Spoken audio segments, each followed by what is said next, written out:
శ్రీవారి ఆలయంలో స్వామివారికి ఉదయం మరియు రాత్రి ఈ 2 పూటలలో తోమాల సేవ నిర్వహించబడుతుంది. ఉదయం తోమాల సేవలో అలంకరించిన పుష్పమాలలు సాయంత్రం తోమాల సేవకు ముందు జరిగే సళ్ళింపు శుద్ధి అనే కార్యక్రమంలో భాగంగా తీసివేయబడతాయి. ఇలా తీసివేసిన పుష్పమాలలను ఆలయంలోని 2వ ప్రాకారంలో అంటే సంపంగి ప్రాకారంలో ఈశాన్య మూలకి దగ్గరగా ఉన్న పూలబావిలో సమర్పించే ఆచారం ఉన్నది.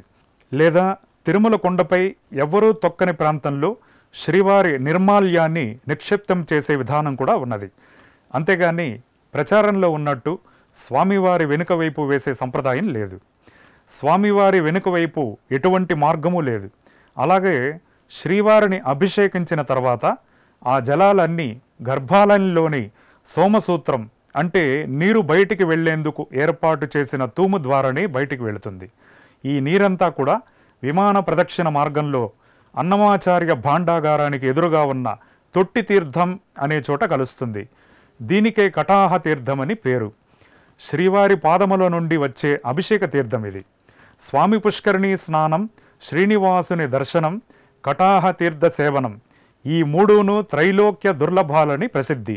ఈ కటాహ తీర్థ జలాన్ని ఎవరైనా ఎప్పుడైనా పానం చేయవచ్చని, ఈ తీర్థం బ్రహ్మహత్యాది మహాపాపాలను తొలగించడమేగాక కర్మరోగాలైన భయంకర వ్యాధులను కూడా పోగొడుతుందని స్కాంద పురాణాంతర్గత శ్రీ వెంకటాచల మాహాత్మ్యం తెలియజేస్తోంది.